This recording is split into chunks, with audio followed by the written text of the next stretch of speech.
Good morning बच्चों। +2 class की chemistry के बारे में, इलेक्ट्रोकेमिस्ट्री के बारे में स्टडी कर रहे हैं। टॉपिक चल रहा है कोलार्स लॉ। तो कोलार्स लॉ में और इसकी एप्लीकेशन है, होता क्या है, इस लॉ के अकॉर्डिंग क्या बताया है। देखो, जैसे कोई मोलर कंडक्टिविटी है एट इनफाइनाइट डाइल्यूशन पर। मान लो कि सोडियम क्लोराइड की है, तो किसके बराबर होगी, यानी कोई सॉल्यूशन है, सॉल्यूशन की मोलर कंडक्टिविटी निकालनी है।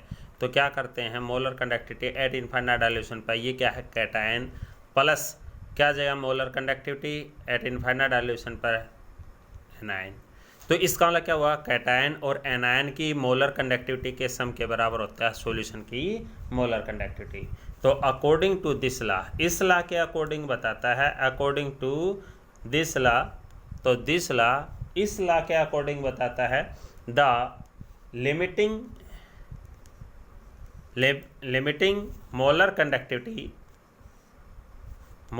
कंडक्टिविटी ऑफ एन इलेक्ट्रोलाइट, कोई भी इलेक्ट्रोलाइट है उसकी जो कंडक्टिविटी है एट इनफाइनाइट डाइल्यूशन पर,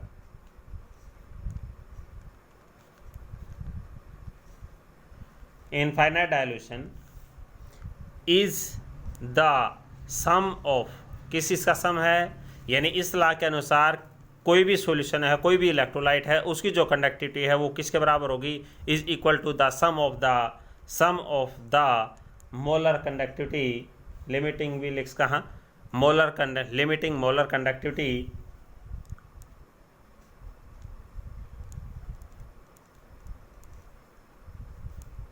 of cation and the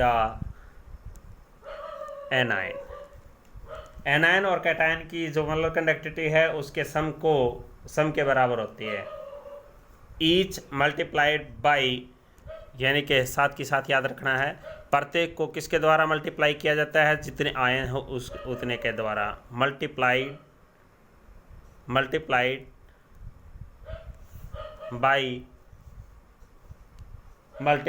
by the number of ions present, किसके ऊपर प्रेजेंट है, present in one formula unit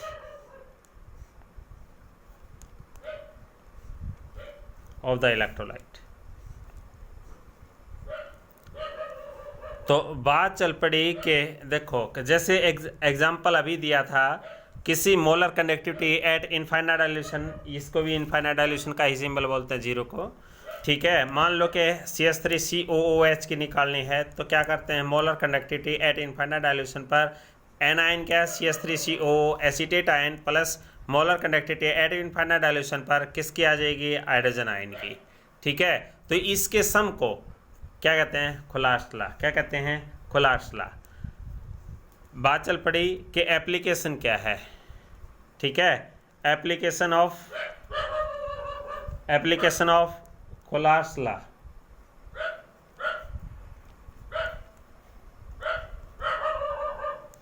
देखिए कोलार्स लॉ की एप्लीकेशन क्या कहती है, देखो, फर्स्ट एप्लीकेशन है calculation of molar conductivity at infinite dilution पर फॉर वीक इलेक्ट्रोलाइट। कोई वीक इलेक्ट्रोलाइट है, उसकी कंडक्टिविटी कैसे, मोलर कंडक्टिविटी कैसे निकालते हैं, ठीक है नी। तो देखिए, अब मान लो कि इसी की निकालनी थी, ठीक है नी, molar conductivity at infinite dilution पर एसिटिक एसिड की। देखो दिया क्या है, उसके बेस पर करेंगे, क्योंकि कोई न्यूमेरिकल करेंगे तब पता चलेगा। तो molar conductivity at infinite dilution पर किसकी आ जाएगी, CH3COO acetate ion plus hydrogen ion, ठीक है। तो डायरेक्ट दिया है तो दोनों अप्लाई की, इसके बराबर आ जाएगा। हो सकता है कई बार इसको थोड़ा सा चेंज करना पड़ जाए, molar conductivity at infinite dilution पर acetate ion plus molar conductivity of hydrogen ion at infinite dilution पर plus molar conductivity of sodium chloride at infinite dilution minus molar conductivity of sodium chloride. देखो दोनों आपस में cancel, यानी sodium chloride की molar conductivity जोड़ दी और वही घटा दी। ठीक है, देखो क्या बन जाएगा, अब आपको पता चलेगा क्या molar conductivity at infinite dilution पर। तो देखो नेगेटिव, ये तो है एसीटेट आयन भाई, ठीक है, प्लस मोलर कंडक्टिविटी पॉजिटिव यानी कि कैटायन, ठीक है, हाइड्रोजन आयन। अब इसको तोड़ दो प्लस वाले को, मोलर कंडक्टिविटी इनफाइनाइट डाइल्यूशन पर sodium ion plus molar conductivity at infinite dilution पर क्लोराइड आयन प्लस माइनस का रह गया अब molar conductivity at infinite dilution पर सोडियम क्लोराइड। देखो प्लस का सोडियम माइनस का एसीटेट, दोनों को कंबाइंड कर दो तो molar conductivity at infinite dilution पर सोडियम एसीटेट आ गया। ठीक है, सोडियम एसीटेट प्लस ये क्या आ गया एच अरे Cl, तो molar conductivity at infinite dilution पर HCl और माइनस में molar conductivity at infinite dilution पर किसके आ गई NaCl। अब देखो कई बार क्वेश्चन दे देते हैं कि आपसे फाइंड आउट करवाया है कि calculate the molar conductivity of the acetic acid, दे दिए सोडियम एसीटेट की मोलर कंडक्टिविटी दे दे, HCl की कंडक्टिविटी दे दे सोडियम क्लोराइड की। तो अब अपने को ये देखना है कि कौन सी कैसे इंप्लीमेंट में लेके आए। ठीक है, तो ये पहली एप्लीकेशन थी calculation of molar conductivity at infinite dilution for weak electrolyte. दूसरी एप्लीकेशन देखिए इसकी, सेकंड एप्लीकेशन है calculation of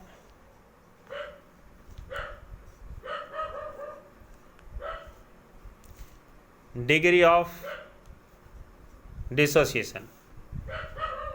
degree of dissociation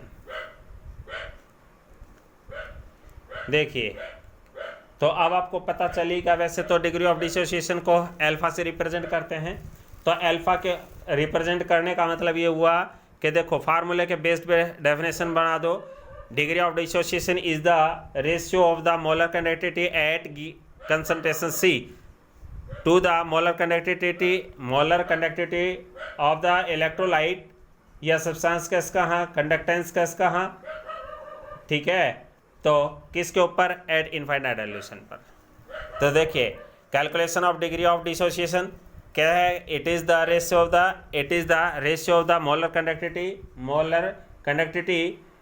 eight concentration C to the molar conductivity at infinite dilution.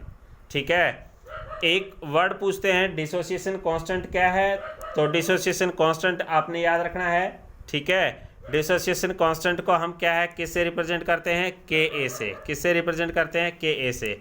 ये पिछले यूनिट में आपने निकाला था, तो Ka क्या है, C अल्फा स्क्वायर अपॉन में क्या है 1 minus alpha. Alpha degree of dissociation आ जाएगा, C क्या कंसंट्रेशन आ जाएगी। ठीक है, तो ये याद रखना है आपने फार्मूला। तीसरी एप्लीकेशन है इसकी कैलकुलेशन ऑफ सॉल्युबिलिटी निकालनी है आपने ऑफ ए, किसकी, ऑफ ए स्प्रिंगली सोल्युबल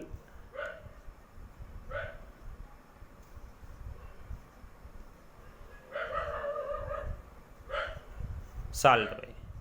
तो अब आपको पता चलेगा, यानी कि वो साल्ट जो कम ही सोल्यूबल हो किसके अंदर, सॉल्यूशन के अंदर, तो उसकी सोल्युबिलिटी निकालनी है। कैसे निकालते हैं वो याद रखना है। सोल्युबिलिटी, तो सोल्युबिलिटी होती क्या है, तो वो याद रखना है। स्प्रिंगली सोल्यूबल है क्या, तो द साल्ट, वो salt which can dissolve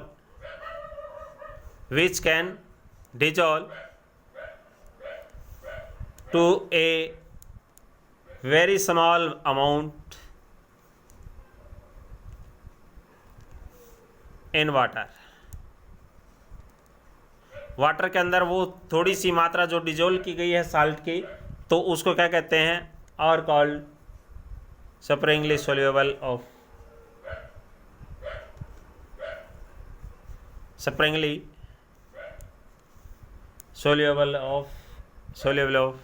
salt. ठीक है, याद रखना स्प्रिंगली सोल्यूबल होता क्या है। ठीक है, स्प्रिंगली सोल्यूबल होता क्या है तो वो याद करना आपने। कैसे निकालते हैं, molar connectivity eight infinite dilution पर K इंटू में 1000 अपॉन में सोल्यूबिलिटी, या फिर यूं कह सकते हैं molar connectivity eight infinite dilution पर K इंटू में 1000 अपॉन में क्या आ जाएगा, मोलारिटी। तो इस प्रकार निकाली जा सकती हैं। ठीक है, थैंक यू।